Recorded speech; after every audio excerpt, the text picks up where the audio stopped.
Another episode of the Capital Gains Tax Solutions podcast, where we believe that most high net worth individuals and their professional teams struggle to find great capital gains tax deferral options. Not having a clear plan is the enemy, and using a proven tax deferral strategy such as the Deferred Sales Trust is the best way to exit your highly appreciated assets tax deferred so you can create and preserve more wealth. I'm your co-host, Pearson York, filling in for Brett Swarts. In each episode, I'm joined by some of the best wealth, business, real estate, and leadership individuals in the world to share ideas, deal stories, and inspiration so together we can make complex tax deferral strategies simple and passive income plans achievable. As always, we're streaming on expertcresecrets.com, Capital Gains Tax Solutions YouTube channel, the Facebook channels, Kingdom Luxury Realty YouTube channel, and the Kingdom Luxury Realty Facebook channel. Our next guest has actually been on the show fairly recently, but we brought him back to talk a little bit about the paradigm shift in the market. He's a managing partner over at Goodstein Wealth, and please give a warm welcome back to Matthew Murawski. Matt, how you doing, bud? Hey, Pearson. Good to be back with you, man. Let's talk about some fun stuff. A lot's happened since we last spoke. Yeah, absolutely. So just so people who have never tuned in, can you give a brief 1 to 2 minute just backstory on you so we can get people caught up to speed if they missed the first one? Yeah, absolutely. So I started way back right before the financial crisis in 08 at a VC firm up in the Bay Area. Was there a few years, and I loved the markets, loved everything about it. Everything's new every day, but it wasn't the space for me. So when I moved to LA, I met my partner now, it's Alan Goodstein, and we have a RIA, a fee-only RIA here in Los Angeles. I'm in Century City, and he told me when I first started with him back in 2012. So if you do right by the client, you'll have a very successful business, because a lot of people don't do that. And so it's a very simple approach to things. Be transparent, but we help people manage their assets. As far as we're fee only, we're fiduciaries on every account, and we're really there. We have clients that really just want us to manage their assets for them and speak with us 30 minutes a year. And I've got people that we're working on complex financial plans that are a lot more intricate, whether or not they're selling a business, trying to defer their tax, or whatever it is, just get set for that next generation, because we're starting to see that turnover in generational wealth to the next generation, because the baby boomers are in their mid 60s to 70s now, mid 70s, like my parents, and you're starting to see that shift. So it's a little bit on us. We're here in LA and enjoying the sunshine. Yeah, awesome. And typically, if you guys have been listening to this podcast for any length of time, kind of the flow. I'll ask about the strengths or spiritual gifts, but we've actually already done that. And so if you want, you can go back and listen to that episode, and we'll put a link down in the description below when we launch this one.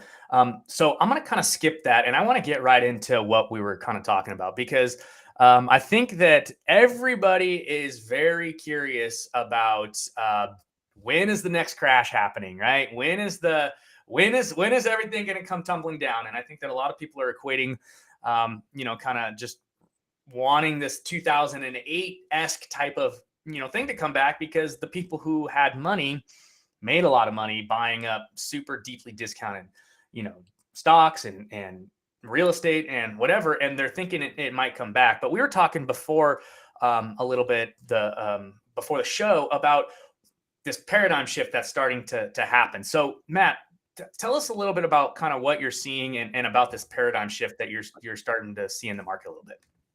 Sure. So, when the pandemic hit, it was, as far as the market goes, it was all about story stocks. I mean, you could take, that's why there was this big rush to put everything in a SPAC. I mean, all these electric vehicle companies that haven't even sold a single vehicle with, billion-dollar valuations that were just insane.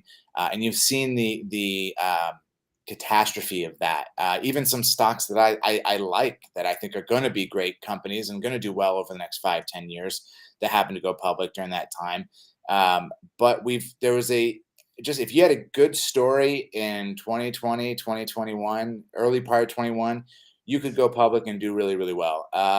And a lot of them did, especially in the EV space. But now what you're seeing, and just in the last 24 hours, I mean, Netflix was almost a $700 stock over a year ago, peaked, and now is trying to hold water at about $200 a share. And so you've seen these high valuations. What's happening is a lot of the interest rates. If you listen to the news, they'll say that the interest rates hikes are priced into today's stock market prices, and that's really tough to believe. I think some of it is, but and my wife just asked me this morning, she goes, "I don't understand what the deal was with interest rates." I said, "Well, essentially, it's this: when the Fed says that they're going to hike rates, so they're going to up the cost of borrowing, it affects, Pearson in the real estate industry, those buyers that are right on the fringe that could just afford it, it kicks them out, because when that rate point goes up, we're supposed to see a half a point raise in May and another one, a couple back to back. And so what it does is it creates the cost of borrowing capital, of funding new growth. It makes it a lot more expensive, and a lot of times it makes it not feasible. So in essence, it slows growth. And that's what the Feds wanted to do, because we've got this huge inflation problem where there's very little supply and there's so much demand for it. There's a lot of money floating around the system, and the U.S. consumer, which is 70% of our economy, is really healthy right now. So they're doing what they can to slow down inflation, but with that, by hiking interest rates, which is a good thing, and it means the economy is healthy, you're going to see look at companies like Peloton that fell off a cliff. You've got anything with a high valuation, the Zooms, DocuSigns, Teladocs, those companies, the ARK funds. If you follow the ARK funds, my God, they were $150. They've been at least cut in half, or more, depending on when you got in. And so anything now that you're seeing that creates current cash flow, look at energy stocks. Look at the boring companies that just create free generative cash flow. Those have been the shift. That's where the puck has gone to. The dangerous part is when you try to go from here to there, and you usually miss the curve, because at some point it flips the other way, and you never know when the market's going to flip. Right. So there's been the rate hikes for sure. Are going to put increasing pressure on those high valuation stocks that don't necessarily have earnings this year or next year. Yeah, absolutely. And so, it sounds like what happened is back in when the pandemic hit, there was just an influx of cash that was just created, and there was a bunch of probably relatively young and unsophisticated investors. We call them the retail investor, right? On Robinhood and Webull, who were just throwing money into stocks like AMC and GameStop and Dogecoin, and making a ton of money when it was, squeezing and skyrocketing and all these things. But now the Warren Buffetts of the world are starting to kind of like recapitalize, because they were buying you know, all their stocks at super deeply discounted when everything was low, and just kind of waited it out. And now it's shifted and it's going back into their favor. Is that a fair summary? That's about as clear as you can be. I mean, the thing is, these things shift back and forth. That's why the really boring old adage of being diversified and knowing risk tolerance and knowing those basic things that we've always heard come into play, because you can own pieces of the different buckets. You can own the high growth, you can own the boring, you can own the energy, you can do all those things. But when you try to flip a switch, like if you listen to CNBC or any of these other financial news, these guys they'll recommend something one day and they'll flip the switch. You don't know if they sold it the next day or they're shorting it the next day.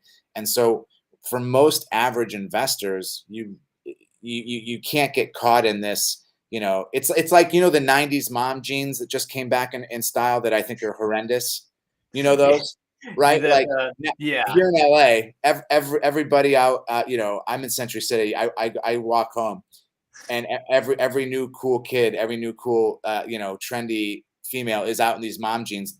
They look terrible in the 90s. They look terrible today. And it's like, if you go and switch out all your old jeans, eventually that fad's going to go away. And investing is similar. Like, you can't get caught up in the new mom jean fad. because it whipsaws on you, and you get cut off at the knees real quick. So I want to bring this around to a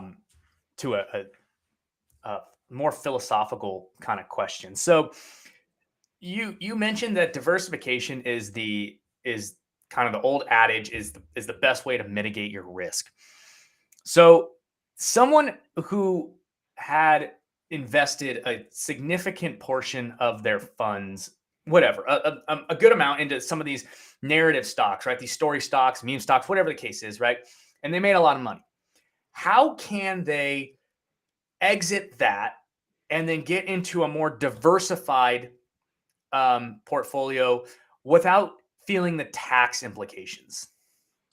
Sure. So, I mean, it depends on where they bought them, right? So, if you're buying them in an IRA, or if your 401k happens to be one of the rare 401ks that offers what's called a brokerage window, which Mm-hmm. most don't, but a few do, there is no taxable, there is no 1099 for this year. If you're in a tax deferred account, then you don't have any mean to worry, because you're going to pay taxes when you take the money out, right? Unless you're taking withdrawals. So depends on what kind of account. Now, if you're in an individual account or a trust account, what many people know as a regular brokerage account, there's two ways. I mean, you guys talk about the deferred sales trust, but also before you even get to that, the years prior, if you're brand new, it's tough. But what you do is you want a tax loss harvest Mm-hmm. each year, and that's where, let's say you bought ABC company and 100, now it's at 50. You do get some credit for short term, but really you want to have held the position over 12 months, and to offset gains. Like, let's say you bought Tesla at 500, and now I think it's floating around 1,000, and you've got gain, a 50%, or 100% gain there. Uh, you would be offsetting taxes by doing what's called tax loss harvesting. You have to be very smart about it, because not just because something's down at a loss doesn't mean that you want to sell it. Right. There's certain positions that I have as that are losses, that are great companies. There's just what the market's doing, what the market's saying right now. So you don't need to sell everything that's at a loss, but it's most beneficial if you can find positions that are you've owned for more than a year, and you can use that tax loss carried forward indefinitely. So over your investing career in your individual accounts, the first action, the lowest hanging fruit, best way to do it is to tax loss harvest, because at some point you're going to buy, even if you're just buying indexes, at some point the large cap growth is going to be negative and the value is going to be positive, or the small cap is going to be negative and the mid caps are going to be positive. So you got to be selective, and you have to wait at least 30 days to buy back that position, right? So tax loss harvesting is an extremely important aspect of investing, and I don't think many people really understand how to utilize it Yeah. properly, because it doesn't mean that anything's at a loss, you just sell it, because there's just certain things. But let's say you own a stock that was at 60. I won't name names because we can't be a compliance, and let's say it's trading at 16, and it doesn't, the next year, 2 years doesn't look too great. um, that's something you might want to, and you've owned it for over 12 months, that's something you might want to sell. Might want to look at taking that, because you'll get that tax loss carried forward against your gains and whatever you were Right. buying. You had these huge, but that takes time, that takes years to compile a meaningful, and hopefully the name of the game isn't losing money and accumulating Of tax course. loss harvesting. The name of the game is, really smart guy told me this 15, 16. He goes, your objective is to owe as much tax liability as possible, no matter what field you're in. Your objective is to owe as much tax as possible. Here's the difference. You want to find out ways to pay the least tax possible, because if you owe the most tax, that means you made a lot of money, right? Right. You want to create a huge tax liability, and that's not popular to say, but that means you've made a ton of money. That is the only, and then the second part of that, the more important part, is you want to do the most you can do to legally, obviously, Of course. defer or mitigate those taxes. But you want to create the biggest tax mountain you could ever think of, because that means you made an insane amount of money. And then there's strategies that you guys talk about, as well as tax loss harvesting, which are extremely important to mitigate and do what you can within the realms of what's legal to pay as little tax as possible as what's in the book. So um, Yeah, absolutely. So if someone were to, just given kind of like the current shift in the market, right? If someone were to really be interested in protecting their downside and they have, let's just say they have, a $10 million asset that they've completely depreciated and they're selling this piece of real estate and they have a $3 to $4 million capital gains tax. But they're able to use the deferred sales trust. And with the deferred sales trust, you're able to sell real estate and go into stocks and bonds and mutual funds and all that kind of thing. Where would you kind of recommend that they put those funds in order to protect their downside the best in this market? sure. I mean that's a one that I call it the DST. I don't know if you guys use that term. I Yeah, might not, but different stuff. Yeah, yeah, but that's a fantastic way because as you know, the 1031 exchange just puts the real estate to real estate. So let's say there wasn't like right now, it's really tough to find. I mean, real estate that's at a reasonable price. I mean, I had a client just sell. It got an inheritance. It was an aunt's home that was like a $600,000. They were hoping that they would have been happy to get 600K. It's in the valley here. It's a Mhm. small little house, and they had 20 plus offers on it, and it went for 150,000 over Yeah, asking, over what yeah, would have been a great price for it because it's a dump. It's yeah. it, It's what, like a 2-1 900 square foot place, like just exactly going for it, 750 in the middle of the in valley. the Yeah, midst of Van Nuys, like no. Um, but so it's like the real estate market's really tough right now. So if you were using the DST to go into stocks, man, I mean, you have to know your timeline. So whoever right. that client is, it's not there's no right answer. Here's what's going to win the next 6 to 12 months because nobody knows that. Of course. Um, but if you've got 5 years, you Mhm. know, we're gonna see a cycle, I would imagine, or two within the next because you and I are young enough. We really haven't lived through bonds have been and have been in a 40-year bear market. They've just been sliding down. Right. I'm 36. I know we're roughly about the same age. You and I have not been through a market that where we've seen, other than 2018, really, where we saw a 20% crash because they hiked rates real quick 4 times. But we haven't been in a market where we've seen rates where they're talking about 8 to 9 rate hikes this year. That's crazy. That's like, what are we going to have? That's in. First of all, it's a joke. That's insane because the cost Yeah. of the United States, our country's debt, the government debt, just servicing it is impossible. But also, I think they're just trying to scare everybody because it just doesn't make any sense. Rates do need to go up, but that much I mean, who's going to be able to afford? What they do, we have trouble right now because we have a lack of supply and a huge demand. So one way to curb that is to put rates up. But where to put money in the market, not to get away from your question, is it depends all depends on the timeline. Like I said, Right. there's companies that have recently gone public that I really like that I can't buy right now because you look at a chart on them and they're just, it's like catching a falling knife, right? um Mhm.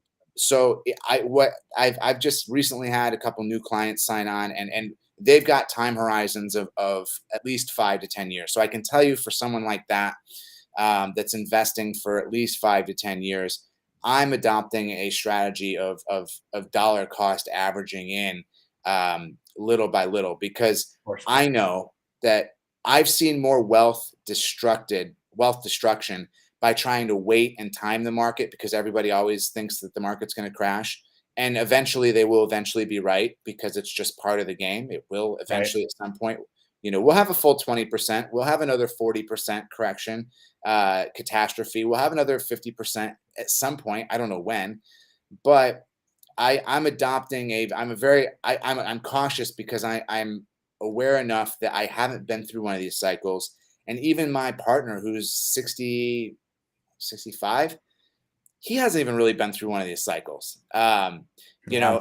And not many advisors, unless you're literally like 80, 90 years, or, the Lee Coopermans of the world, have been through this. So to say that we know what's coming, we don't. To say that we know that the rate hikes are priced in, we don't.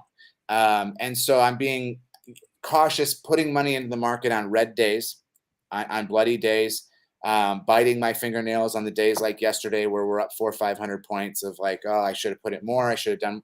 But the reality is, um, getting people to stay in the game is the key, because it's not timing the markets, it's time in the markets. And I think, putting in a whole boatload of money all at once today, like we might have done in 2020 or 2021, is really risky with everything we've got going on, with China, Russia, and then Right. interest rates. But so areas of the market that I like, I think energy is probably going to be strong, but I think people have missed the boat on that. I think it's late.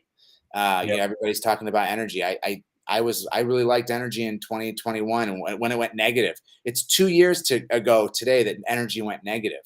Can Jeez. you imagine? Oil went negative per barrel. So Do you imagine? can you Like, imagine? who bought oil? Like, who got paid for oil like 2 years ago? It's They're making buku bucks. it's crazy. So It's you yeah. really got to be, diversification for the average investor is key. Now, Warren Buffett is also famously quoted in saying that diversification is essentially garbage, right?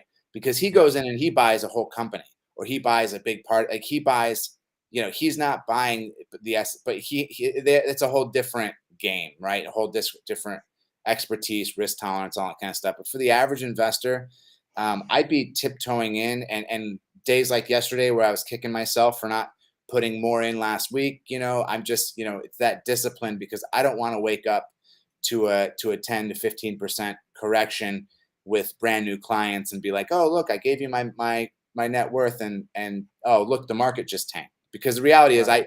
I think the pent up demand in this market is insane. I think it's there. Here in LA, the amount of people that still haven't gone out and spent money to do things, I think is going to, and across the country, is going to be intense. But I'm very cautious, and tiptoeing into the market.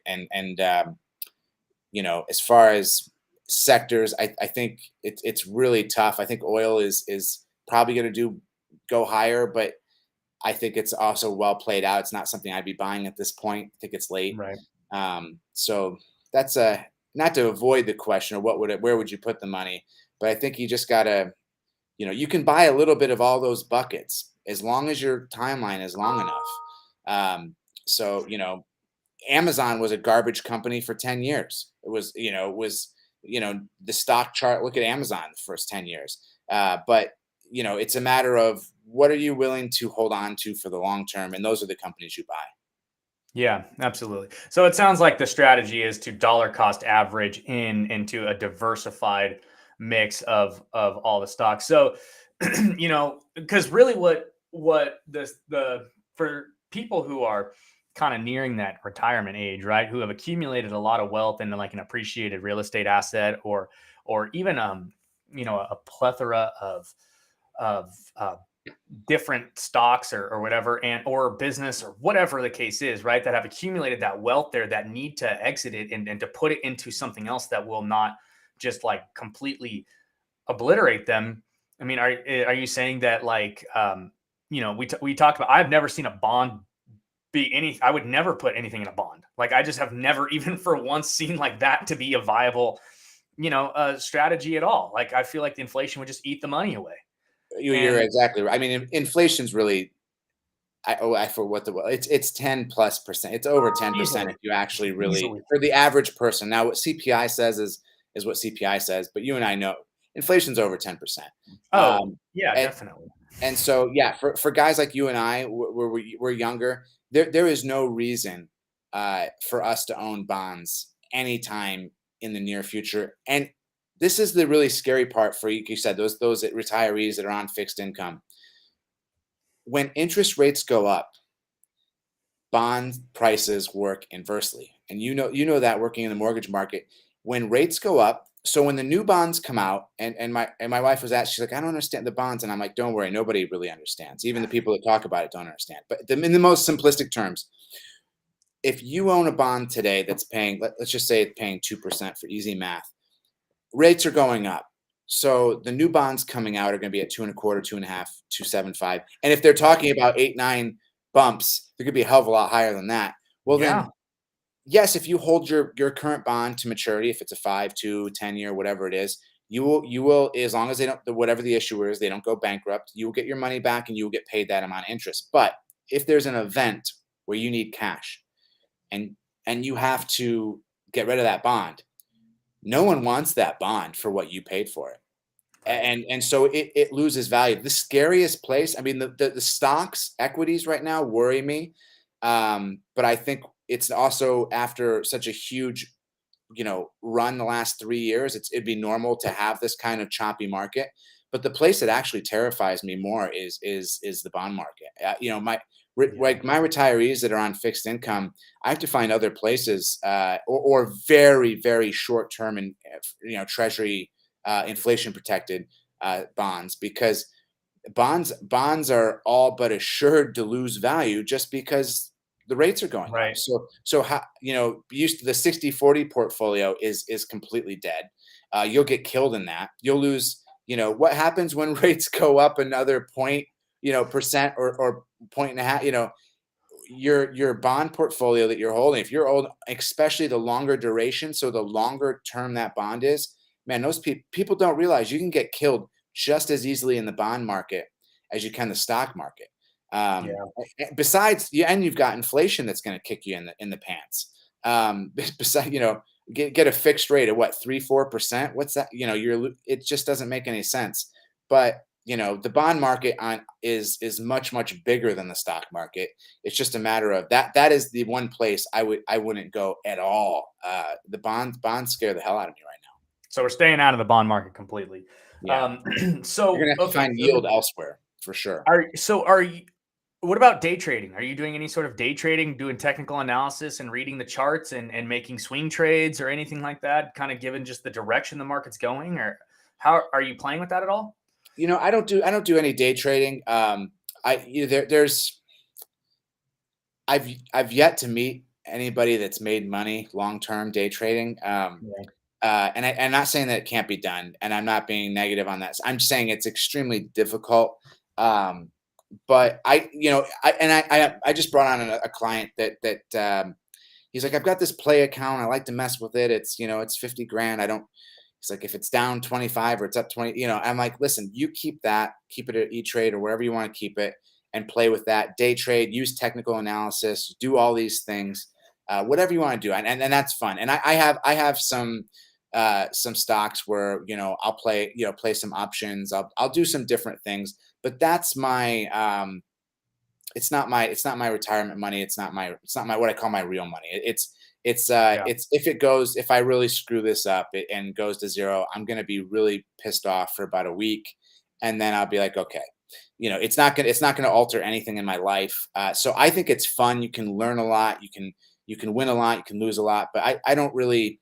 I've yet to meet anybody that does it on a reliable, if you just follow technical analysis, the memes are amazing on Instagram, of like the guy with 17 monitors and all these charts up everywhere that's created a negative tax loss of about 200 grand. So uh, they're like, they have all these books on technical analysis, and that you can just decide, look at charts and decide where stocks are going. And there's at least 30 to 50 technical indicators that you have to know like the back of your hand, Okay. because you could have 45 perfect indicators saying a stock's going up or down, and it's the one that matters that's not in that list. So it Right. is I don't find technical analysis to be super useful. I think it's kind of I think it's interesting. I think it's fun. I think it can be a tool, when you just look at a chart. But realistically, when I'm looking at a company, I'm listening to the conference call, I'm looking at the balance sheet, and then the most important thing I'm doing is I'm going out. Like if I this I don't know, if I was going to go buy a retailer, for example, I would go into the store and walk around. I would go in, to, like, if I was going to buy Disney, I try this. I look at my daughter watching streaming. I'd go down to Disneyland. In Anaheim, I'd see what the lines are like. I'd go, You so lose all your money doing that. yeah, you lose. That place is expensive. It's, I don't know how I don't know how people afford it, but You have to take out a mortgage just to pay for gas and park, and then literally the park's like $1,000 to get in it. It's ridiculous. Yeah, it's nuts. I don't know how an average median household income. I mean, for a lot of people I know, that's their one vacation a year, and I don't get it, but yeah, to each their own. So I like, go out and like, there was a company called Oatly, and I have some international clients that they're like, this stuff is taking off, and we got to buy it, and they're like, oh, the Oatly, it's the creamer that you put in coffee. That's at all like the new hipster coffee joints around town, and listen, Okay.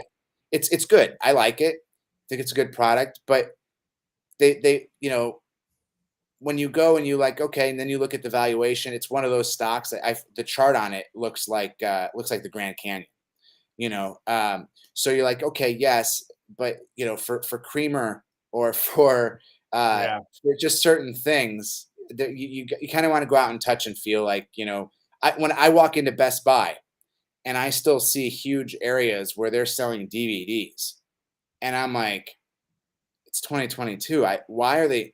Yeah. There's nothing more productive they can be doing, and so that gives me. It doesn't mean the stock's going down or up, but something like that. Like, I follow that stock. I don't own it, but I follow it, and it's done very well through the pandemic. But I look at it, I'm like, they're still selling DVDs and some CDs. I'm like, it's like, so you look at for like red flags. That's just an example of something I would, Yeah, no, that makes sense. I mean, we're trying to get a washer and dryer from Best Buy, and it's been almost 3 weeks, and they keep delivering the dryer without the washer. I have no idea what's going on over there. Like, what are they? Yeah. What kind of operation you running? I mean, this and like, for example, the supply chain stuff is the reason the economy is very strong. And I can tell you, I just moved into the Century City office here, and thank God the camera just points this way, because the rest of the office is not done at all. Because I designed the whole thing, but it's going to be July and August before the credenza, the couch, the rug, like, Yeah. it's literally going to be into the next quarter before my office is even done, because I can't get anything sooner than that. So it's a matter of supply chain issue is still very much an issue, but yeah, day trading is not something I can do on a reliable. I know how to make money. I would say shorter term, but not day trading. I'd get my hat handed to me. Yeah. I'm not that guy, but Yeah, absolutely. Okay, so one more thing before I kind of get ready to let you go here. So we were talking with David Young, who used to work with Bill Gross over there at PIMCO and whatnot, and David started his own kind of company, and he's a big part of the Deferred Sales Trust. So if you want to hear his story, he was on the mastermind group a few weeks ago. So go check that out. You can find it on our YouTube channel. We've done multiple podcasts with him. So definitely go check that out. But he was talking about how, the economy can carry, 3 to 4 different, what he calls inflationary rocks that you puts in the economic backpack, right? And we can kind of handle some inflation and some supply chain issues and some, and some increased money supply, and maybe like a pandemic, right, or something like that. Like, okay, like the economy would be like, okay, but he's like, now we got these things going on with China and Russia, Ukraine, and we have all of these different kind of like things coming in that are really starting to weigh down the economy, and we're more at like 6 to 7 kind of inflationary rocks kind of in the backpack. So we're not going to be surprised if we see a shift here in the next year coming into 2023. We're thinking maybe 22 will be relatively okay, but at some point the economy is going to slow down, relatively good. And then it's like, we wouldn't be surprised if we saw that in 2023. What are your thoughts on that?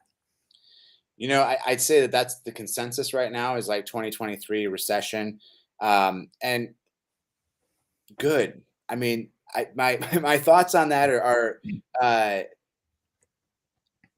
Good. I mean, everything has a cycle.